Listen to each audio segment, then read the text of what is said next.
एक वक्त की बात है।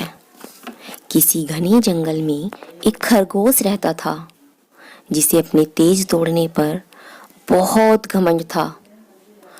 उसी जंगल में जो भी पशु या फिर पक्षी भी दिखता वो उसी के साथ अपने तेज दौड़ने की चुनौती दे देता। दूसरे जानवरों के भी वो हमेशा खुद की तारीफ करता और कई बार दूसरे का मजाक भी उड़ाता। एक बार उसे एक कछुआ दिखा। उसकी सुस्त चाल को देखते हुए खरगोश ने कछुए को भी दौड़ लगाने की चुनौती दे दी। कछुए ने खरगोश की चुनौती मान ली और दौड़ लगाने के लिए तैयार हो गया। जंगल के सभी जानवर कछुए और खरगोश की दौड़ देखने के लिए एक जगह इकट्ठा हो गए। दौड़ शुरू हो गई और खरगोश तेजी से दौड़ने लगा और कछुआ अपनी धीमी धीमी चाल से आगे बढ़ने लगा। थोड़ी दूर पहुंचने के बाद खरगोश ने पीछे मुड़कर देखा तो उसे कछुआ कहीं नहीं दिखा।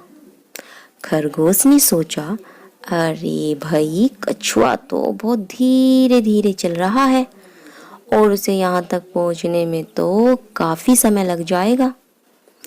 क्यों ना मैं थोड़ी देर आराम ही कर लूं। ये सोचते हुए वो एक पेड़ के नीचे आ बैठा और पेड़ के नीचे सुस्ताते सुस्ताते कब उसकी आंख लग गई उसे पता भी नहीं चला। उधर कछुआ धीरे धीरे बिना रुके अपने लक्ष्य तक पहुंच गया। उसकी जीत देखकर बाकी सभी जानवरों ने तालियां बजानी शुरू कर दी। तालियों की आवाज सुनकर खरगोश की नींद खुल गई और वो तेज दौड़कर जीत की रेखा तक पहुंचना चाह रहा था, लेकिन कछुआ तो पहले ही जीत चुका था और खरगोश को बड़ा पछतावा हो रहा था क्योंकि उसे अपने तेज दौड़ने पर बड़ा घमंड था और कछुआ जहाँ धीरे धीरे चलता था वो जीत गया। तो बच्चों, इस कहानी से हमें ये सीख मिलती है कि जो धैर्य और मेहनत से काम करता है उसकी जीत पक्की होती है, पर अपने किए हुए कार्य पर घमंड होता है उसका घमंड कभी ना कभी टूटता है। बच्चों, इस तरह सभी जानवर कछुए की बड़ी इज्जत करने लगे और खरगोश को हमेशा कहने लगे, तू तो बड़ा घमंडी था। तो बच्चों, ये कहानी आपको कैसी लगी आप हमें कमेंट सेक्शन में जरूर बताइएगा। साथ ही साथ आप चैनल को लाइक शेयर बिल्कुल न भूलिएगा।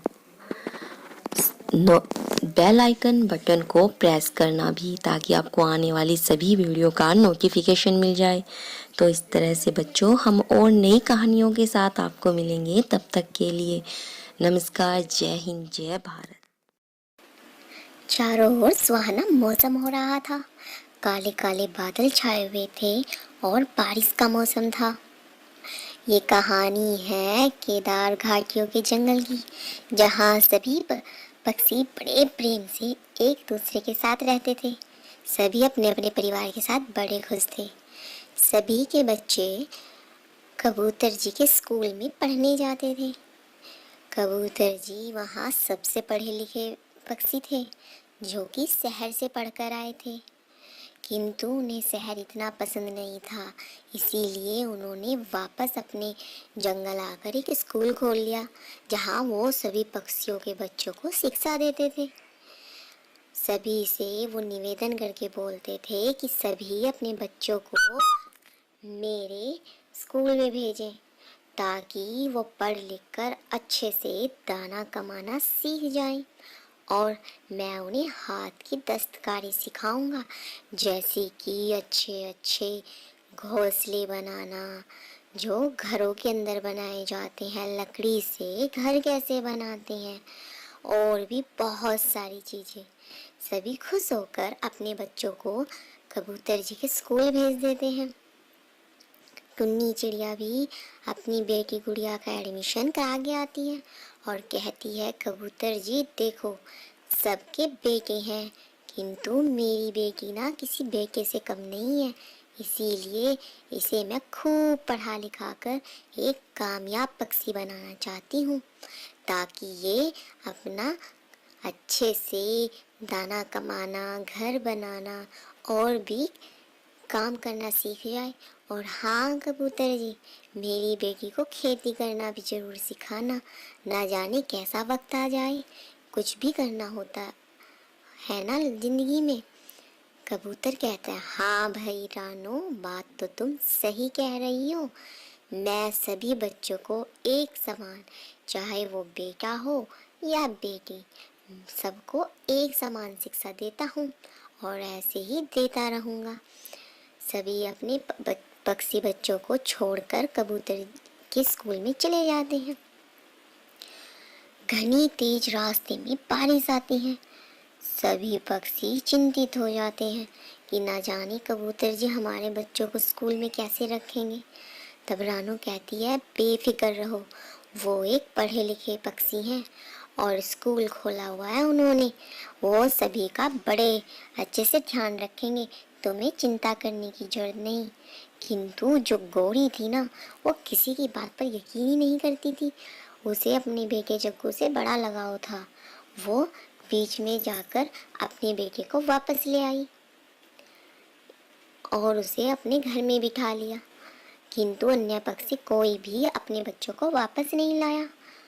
तो कबूतर जी ने उस दिन बारिश से बचने के लिए पक्षियों को एक तरकीब बताई, किंतु जग्गू तो उसे सीख ही नहीं पाया, क्योंकि गौरी जो उसे बीच रास्ते से ले आई। तभी सभी पक्षी अपने अपने बच्चों को छुट्टी होने पर अपने घर ले आते हैं। तब सब अपने माँ बाप से ये कहते हैं, आज पता है हमें कबूतर मास्टर जी ने क्या सिखाया? हाँ हाँ बच्चों, क्या सिखाया? पता है माँ, हमें आज कबूतर जी ने बारिश से बचने का तरीका बताया। अरे अच्छा, ये तो बड़ी अच्छी बात है। ऐसे ही अगले दिन तेज बरसात हो रही थी। सभी पक्षी छाता ले लेकर अपने बच्चे को कबूतर जी के स्कूल भेज रहे थे, किंतु गौरी बिल्कुल नहीं भेज रही थी। कह रही थी, इस बरसात में, थोड़ी सी बरसात में अगर मेरे बच्चे के पंखों में दर्द हो गया या उसे बुखार हो गया, कौन सा कबूतर उनका इलाज करा देंगे? शिक्षा दे रहे हैं, शिक्षा के बदले हमसे दाना भी तो ले रहे हैं ना। वैसे भी तुम जाओ, अपना नुकसान करो, दाना भी दे के आओ और अपने बच्चों को इस घनी बरसात में स्कूल छोड़ के भी आओ। तब पता चलेगा, तब सबके बच्चे बीमार पड़ेंगे, मेरा जग्गू अकेला स्वस्थ रहेगा। किंतु सभी पक्षी ये जानते थे कि गौरी अपनी मनमानी करती है और वो अपने पक्षी जग्गू को बिल्कुल कमज़ोर कर देगी।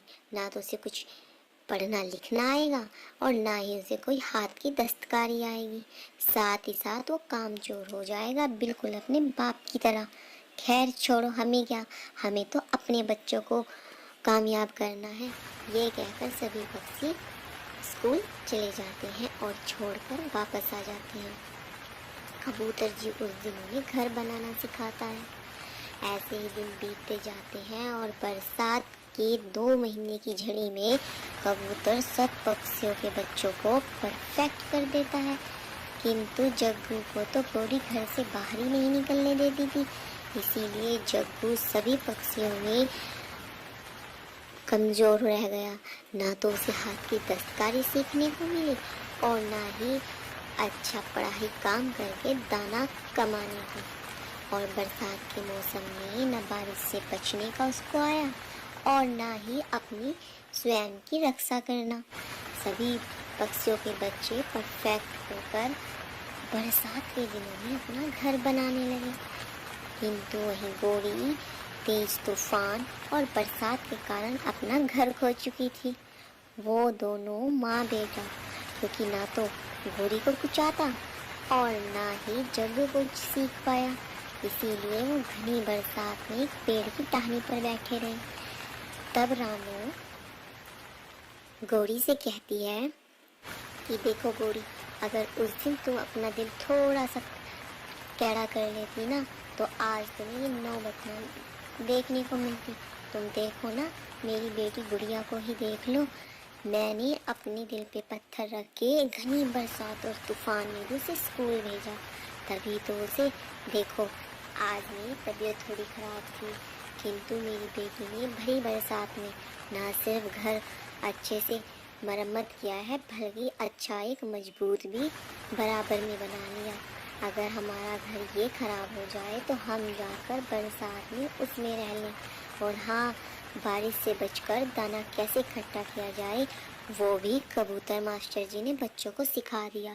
इसीलिए सभी पक्षी बच्चे अपना अपना काम आज स्वयं कर रहे हैं और हम माँ बापों को अच्छे से रहने दे रहे हैं। तुम देखो, तुम ही परेशान हो, उधर कालू का नहीं पता वो है कहाँ। इस बरसात में तुम दोनों माँ बेटे बड़े परेशान हो रहे हो। देखो, अपने बच्चों के प्रति हमें कभी कमज़ोर नहीं बनना चाहिए। उन्हें अच्छे से शिक्षा और दीक्षा के साथ साथ ना उन्हें मुसीबतों का सामना करना सिखाना चाहिए। तुमने ना तो खुद किया और ना ही अपने बच्चे को सिखाया, इसीलिए आज तुम सब पक्षियों में सबसे कमज़ोर नज़र आ रही हो। देखो, तुम ही अकेली घर से बाहर बैठी हो। खैर छोड़ो, हमारा क्या, जब तुमने अपने बच्चे को कुछ सिखाया ही नहीं, अब भुगतो। किंतु ये बात रानो कहकर अंदर तो चली जाती है, फिर वो सोचती है कि एक पक्षी ही दूसरे पक्षी के काम आता है। तब वो सभी पक्षियों को इकट्ठा कर बोलती है कि देखो, हमारे बच्चों ने तो अपना अपना कर लिया, अब हमारे सभी बच्चों को मिलकर जग्गू का घर भी बना लेना चाहिए, क्योंकि एक पक्षी ही दूसरे पक्षी के काम आता है। और इससे गौरी को पता भी चलेगा कि आखिर उसने कितना कीमती समय खोया है। तो इस कहानी से हमें ये सीख मिलती है कि हमें मौसम या मुसीबतों से कभी डरना और घबराना नहीं चाहिए। हमेशा अपने बच्चों को हर चीज़ का सामना कराते रहना चाहिए, चाहे वो कोई भी समय हो। बरसात के दिनों में उन्हें ये सोचकर घर में नहीं रखना चाहिए कि बरसात है या कोई मुश्किल उन पर आ जाए तो उन्हें उनका सामना ना करने दिया जाए। ये आने वाले समय में उनके लिए मुसीबत बन सकता है। इसीलिए हमें हर तरीके से अपने बच्चों का साहस बढ़ाते रहना चाहिए और उन्हें मुसीबतों का डटकर सामना कैसे करते हैं वो सिखाना चाहिए। यही उन्हें एक अच्छा भविष्य दिया जा सकता है। तो आपको ये कहानी कैसी लगी, आप हमें कमेंट सेक्शन में ज़रूर बताना। साथ ही साथ चैनल को लाइक शेयर सब्सक्राइब करना बिल्कुल न भूलना, ना ही बेल आइकन बटन प्रेस करना, ताकि आपको आने वाली सभी वीडियो का नोटिफिकेशन मिल जाए। तो आपको ये बरसात की कहानियाँ कैसी लगती है, आप हमें प्लीज़ कमेंट में ज़रूर बताना। तो चलिए मिलते हैं नेक्स्ट वीडियो में, तब तक के लिए जय हिंद जय भारत। सब्जी लेने सब्जी मंडी चलते हैं। अरे बेटी, क्या सब्जी लेनी, सब्जियों के दाम तो आजकल आसमान छू रहे हैं। तो माँ जी, इससे हमें क्या, हम तो अपना काम कर लेंगे और चलते बनेंगे।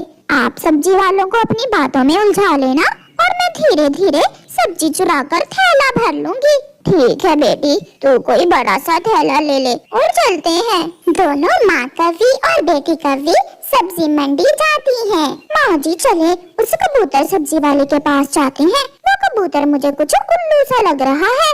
हाँ बेटी चल। वहाँ पहुँच कर गौरी सब्जी वाले से कहती है, भैया ये टमाटर कितना रुपए किलो है? 50 रुपए किलो।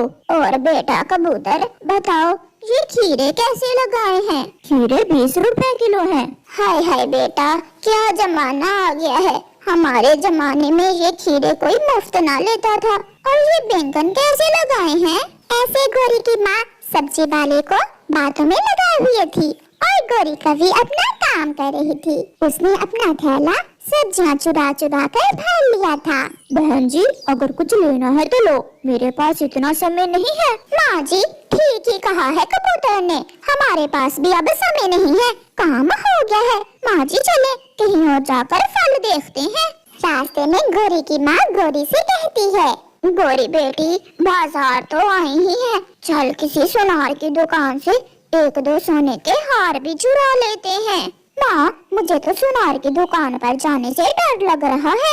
बेटी, इसमें डरने वाली क्या बात है? जैसे भिंडी और टमाटर चुराए हैं, ऐसे ही सोने के हार भी चुरा लेंगे। चल, इस बार तू सुनार को बातों में लगाना और मैं काम दिखाऊंगी। फिर वो माँ बेटी सुनार की दुकान पर चली जाती हैं। आइए आइए कवि बहन, आपको कैसी चूड़ियाँ और हार दिखाऊं? तोते सुनार जी, हमें बड़े बड़े कंगन दिखाओ।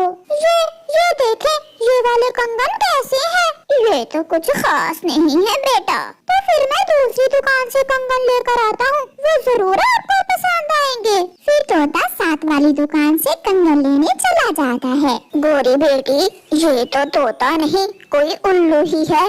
सोने की भरी दुकान खाली छोड़कर हमारे लिए कंगन लेने चला गया है। फिर वो माँ बेटी जल्दी से तोते के दो हार चुरा लेती हैं। पीछे वाले कमरे में तोते का नौकर उल्लू बैठा हुआ सीसीटीवी कैमरे की मदद से सब देख रहा था। वो शोर मचाता है, चोर चोर, पकड़ो पकड़ो इन्हें, जाने न पाए। मिट्टू वहाँ पहुँच जाता है और नौकर उल्लू भी बाहर आ जाता है। शर्म करो उल्लू के बच्चे, कौन है चोर यहाँ?